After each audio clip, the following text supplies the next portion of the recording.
নমস্কার,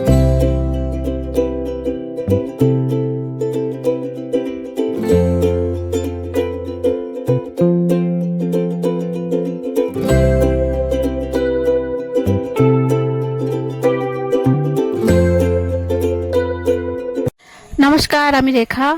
আপনাদের সকলকে আমার ইউটিউব চ্যানেল দীপরেখায় স্বাগত জানাই। কেমন আছেন আপনারা সবাই? আমিও মোটামুটি ভালোই আছি, আশা করছি আপনারাও অনেক ভালো আছেন। চলে এসেছি আবার একটি নতুন ভিডিও নিয়ে আপনাদের সাথে শেয়ার করার জন্য। তার আগে বলি, আমার একটি ছোট্ট নতুন চ্যানেল খুলেছি, এটা আমি। আপনারা অবশ্যই আমার ভিডিও দেখে যদি ভালো লাগে অবশ্যই সাবস্ক্রাইব করবেন, আর সাবস্ক্রাইব করে আমার পাশে থাকবেন। আমাদের এখানে 2 দিন ধরে প্রচুর বৃষ্টি হচ্ছে, আর যেহেতু আমাদের বাড়িটা গ্রামে, সেজন্যই আমাদের এখানে মাছের ইয়েটা খুব বেশি হয়। এখন মোটামুটি 9টা মতো বাজে। আমার দাদা গেছিল একটু মাঠের দিকে, আর মাঠের দিকে গিয়ে দেখে আমাদের গ্রামেরই কেউ একজন যে জালগুলো হয়, মাছ ধরার জালগুলো হয়, সেই জালগুলো পেতে রেখেছিল। জালের মধ্যে প্রচুর মাছ পড়েছিল, আর যে জালটা পেতেছে তারও মানে মোটামুটি অনেকগুলোই মাছ হয়েছিল। তো সেজন্যই আমার দাদাকেও কিছু মাছ দিয়েছে ওখান থেকে। আর আমাদের গ্রামের এটাই একটা সুবিধা, যে আমাদের এসব মাছ বেশিরভাগই আমাদের কিনতে হয় না, ধরেই খাই বেশিরভাগ আমরা। আর মাছগুলোকে দেখে মনে হচ্ছে না যে একদম পরিষ্কার করা, মনে হচ্ছে বেছে বেছে এক রকমেরই মাছ শুধু বেছে বেছে নিয়ে আসছে, সেরকম মনে হচ্ছে না। কিন্তু না, এই মাছটা মানে এরকমই হয়, যখন বেশি বৃষ্টি হয় সেই সময় জাল পাতলে পরে সেই জালের মধ্যে মানে এক রকমেরই মাছ বেশিরভাগে পড়ে।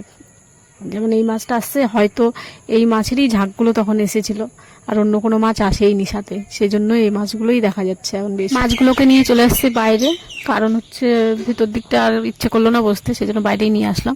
বাইরে বসেই কাটবো এখন মাছ। আর মা চলে এসছে পিড়ি আর নিয়ে, বটি নিয়ে বসে পড়েছে মাছ কাটতে।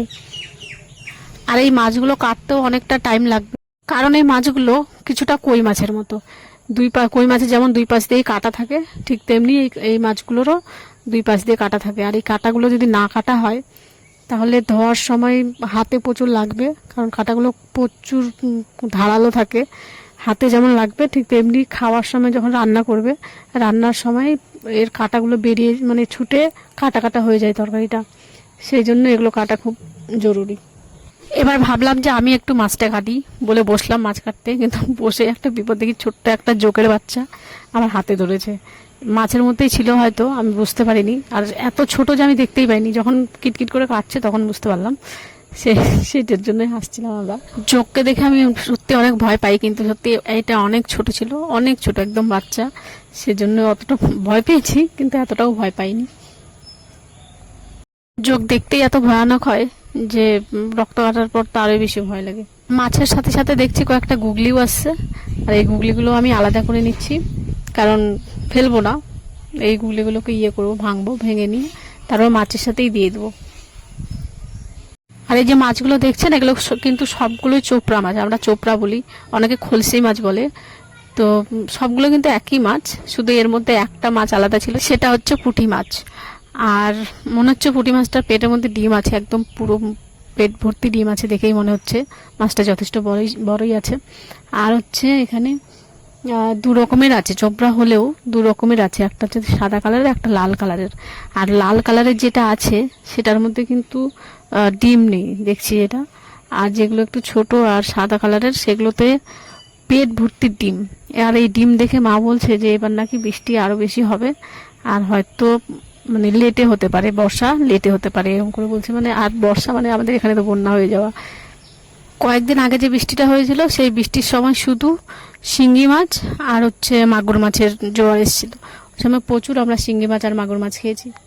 কটা মাছ কাটতে আমার কতক্ষণ টাইম লেগে গেল, কিন্তু এই মাছ কাটতে সময় লাগলে কি হবে, এই মাছের স্বাদও আছে প্রচুর, খেতে খুব টেস্টি হয় এই মাছগুলো। আগে আমি বেছে বেছে বড় বড় লাল লাল চোপড়া মাছগুলোই কাটছি, দেখতে বেশ ভালোও লাগছে। আবার এই মাছগুলো অন্য কোনো সবজির সাথে মিশিয়ে রান্না করলে সবজিটা টেস্ট হয়, কিন্তু সবজির মধ্যে কাটা কাটা হয়ে যায়, কারণ এই মাছের কাটা অনেক, আগেই বলেছিলাম কাটা অনেক, সেজন্য সবজি দিয়ে আমরা রান্না করি না এই মাছ। এই মাছ হচ্ছে শুধু মশলা বেটে, সব মশলা যত কিছু মশলা দিতে হয় মাছে, সেই মশলাগুলোর সাথে একটু সর্ষে বাটা দিলে, সর্ষে দিলে পরে কি হয় মানে টেস্টটা বেড়ে যায় এর। আর এর পুরো মাখা মাখা করে রান্না করতে হবে। ফাইনালি আমার মাছ কাটা শেষ, শুধু দুটো মাছ বাকি আছে। এই দুটো মাছ দিব না, কারণ এগুলো মাছ আমরা খাই না। এই মাছগুলোকে আমরা টিকলি মাছ বলি।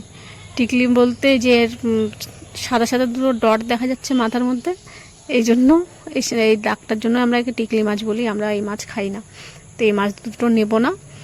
শুধু এখন যে গুগলিগুলো আছে এই গুগলিগুলো ভাঙবো। 4-5টা গুগলি আছে, বেশি নেই। কিন্তু 4-5টা থাকলে কি হবে, সেটা ভাঙার পরেও সেটা বাঁচতেও আবার অসুবিধা। সে ভাঙবো, ওই কুচি কুচি হয়ে যাবে উপরের খোলসটা, সেটাকে বাঁচতেই অনেকক্ষণ টাইম লেগে যাবে। আর এই মাছগুলো ধুতেও অনেকক্ষণ টাইম লাগবে, কারণ যেমন কাটতে সময় লাগে ধুতেও সময় লাগে। ওই সেই একটা একটা করে ঘুষতে হবে, নয়তো কাটা লাগবে হাতে। সেই জন্য আমি বসেছিলাম, সেই জন্য আমি আর মাছটা ধুতে পারবো না। সেই জন্য মাকে বললাম ধুয়ে নিতে। মা এখন লবণ দিয়ে মাছটাকে ভালো মতো কচলে নিচ্ছে, তারপরে মাখিয়ে নিয়ে তারপর ধুবে, তাহলে ভালো মতো পরিষ্কার হয়ে যাবে।